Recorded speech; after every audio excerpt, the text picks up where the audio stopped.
Hi everyone, wishing everybody season greetings with a Merry Christmas and a Happy New Year in advance.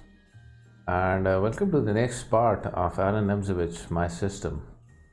Shout out to Olipals for subscribing to my Twitch channel last week. He's from Iceland and a good chess player. Olipals also gifted a tier 1 subscription to a viewer on my stream, Budget Guy, who is another strong player as well. And once again, Gina Rook, who was the top chairer with 101 bits. Chess Poems, the second top chairer with 100 bits, and Simon Twitch, the third top chairer with 35 bits last week. Thank you for the support, much appreciated. And now, the customary quote. The beauty of a move lies not in its appearance, but in the thought behind it. Alan Nemzovich. So a short and sweet quote from the master himself.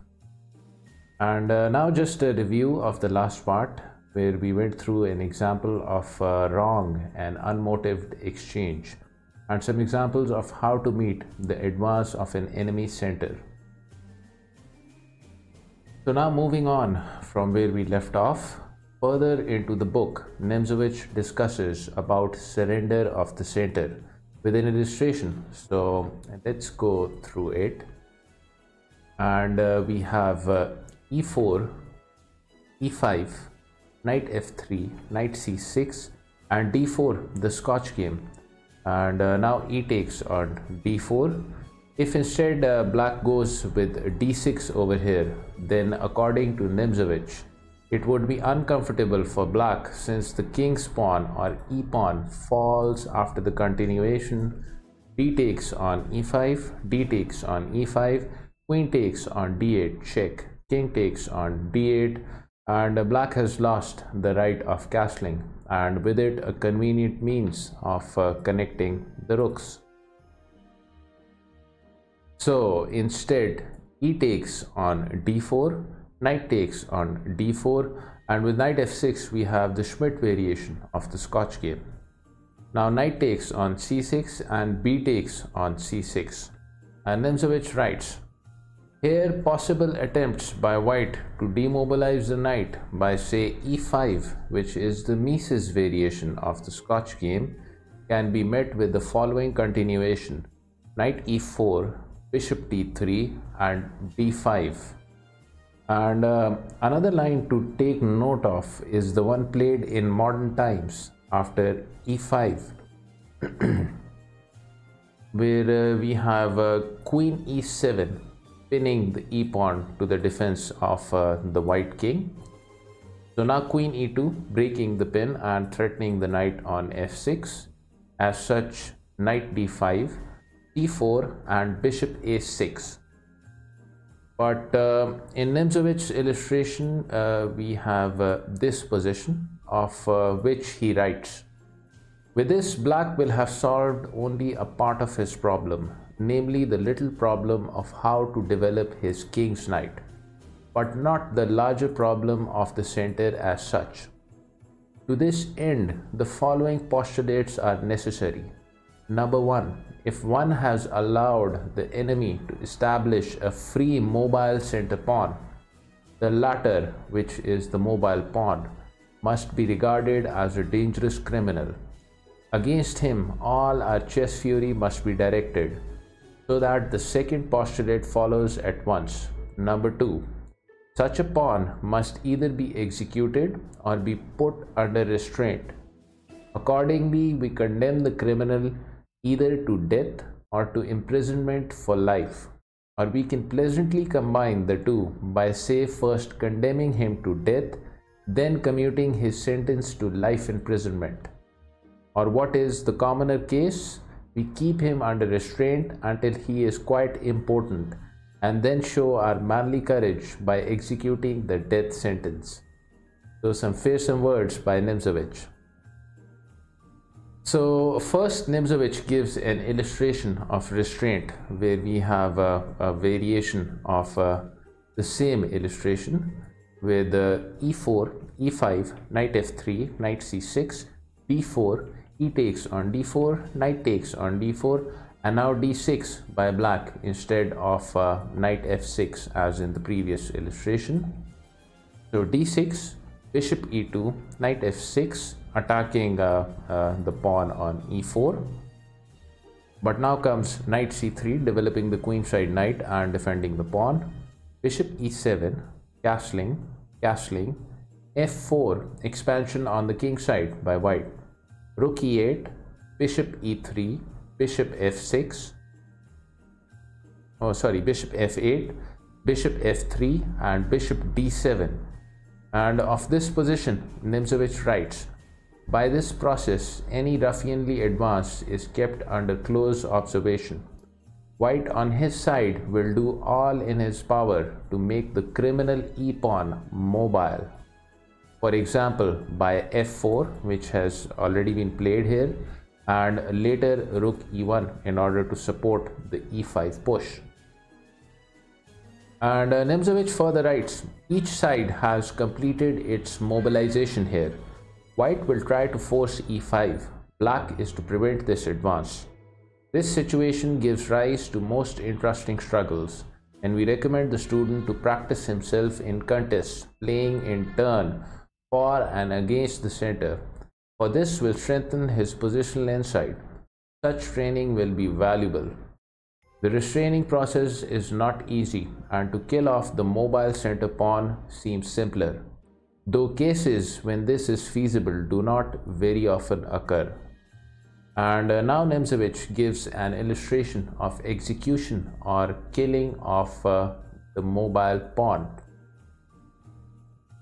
where we have e4, e5, knight f3, knight c6, d4, e takes on d4, knight takes on d4, knight f6, the Schmidt variation again, but now knight c3 by white instead of knight takes on c6 as in the previous illustration. So knight c3, bishop b4 by black, pinning the knight and threatening take the e-pawn with its knight. As such, knight takes on c6, b takes on c6, and bishop d3 in order to support the e4 pawn over here. And Nimzowitsch writes here, and now the second player need no longer lay siege to the e-pawn by d6, castling, or rook e8, since he can at once resort to d5. And after further moves, e takes on d5, c takes on d5, the disturber of his peace has disappeared. A like fate overtook the center pawn in the game Lee versus Nimzowitsch in Ostend 1907. And here Nimzowitsch discusses the opening moves of this game as an illustration. So I will load this next illustration on the analysis board. And here we have d4, knight f6, knight f3, and with d6 we have the weird Tata cover defense of the Indian game. And play continued here with knight d2, knight d7, so both players developing their queenside knights respectively.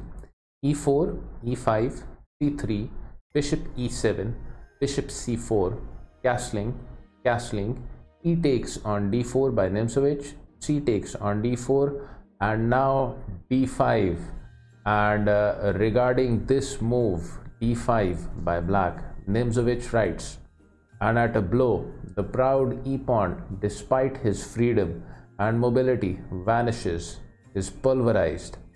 And if over here e takes on d5, then comes knight b6 with the knight takes on d5 to follow.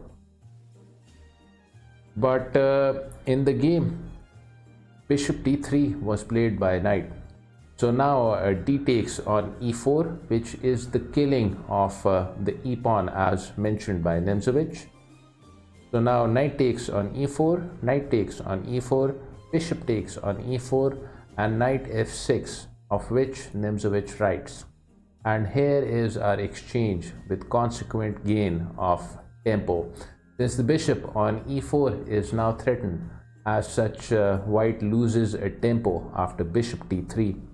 And now knight d5, a3, and bishop f6 as was played in the game. And Nimzowitsch writes, and now black stands better because of white's rather weak queen's pawn or d pawn which is isolated as you can see over here. And Nimzowitsch then gives another illustration from the opening moves of his game Yates versus Nimzowitsch at Baden-Baden in 1925. And we will go through both these games in their entirety later on in the series, since they are a part of the illustrative game section in the book. So I will load this next illustration on the analysis board. And here we have e4 and knight c6, which is the Nimzowitsch defense. Knight f3, knight f6 and knight c3. If instead e5 over here, then knight d5 followed by c4, knight b6, d4, d6, where Nimzowitsch writes that black threatens to win back the 3 tempi he has sacrificed, moving the knight 3 times over here.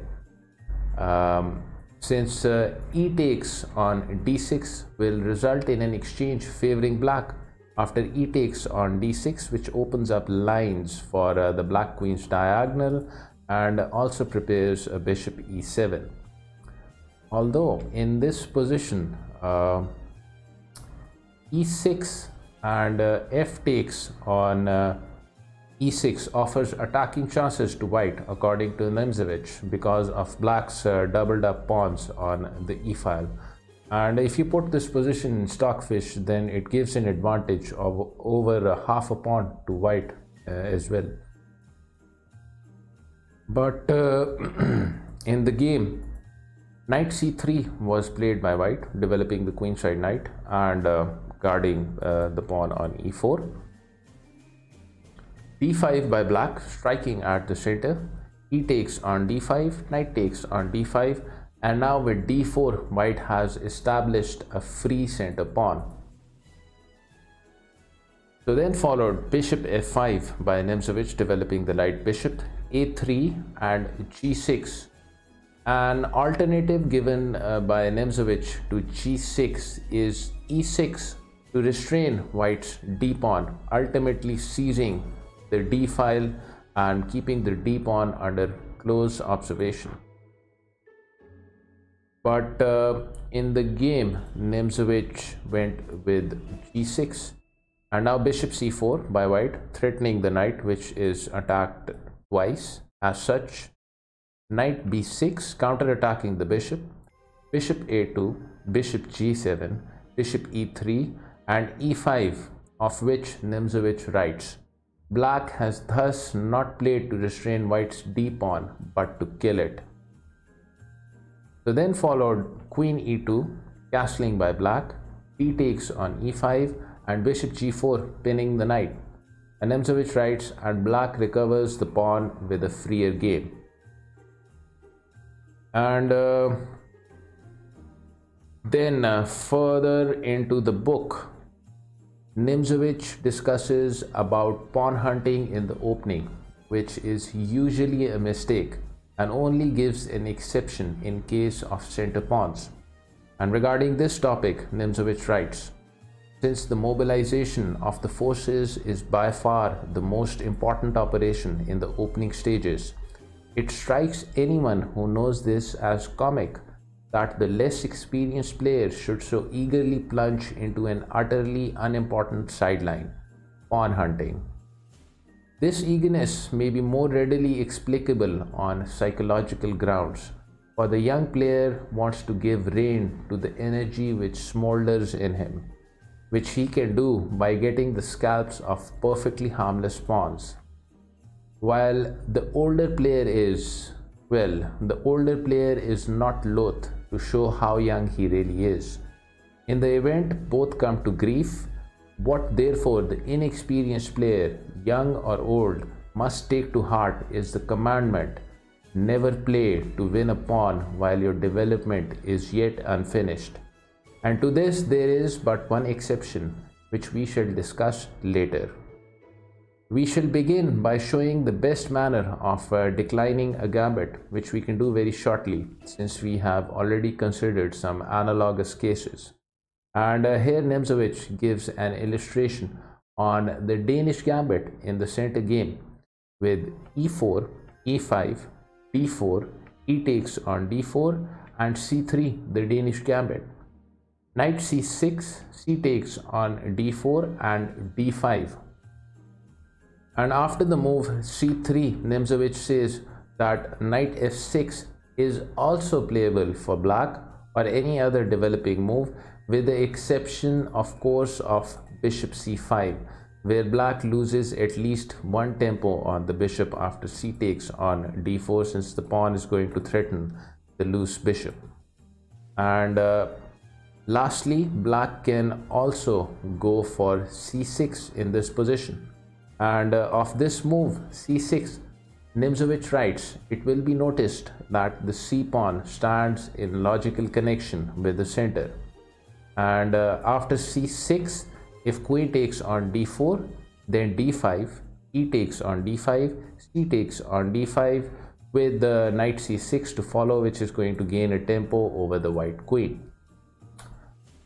So here we end this fourth part, and we shall continue from here in the next one, where I hope to conclude the first chapter of the book. Alright, till next time, take care.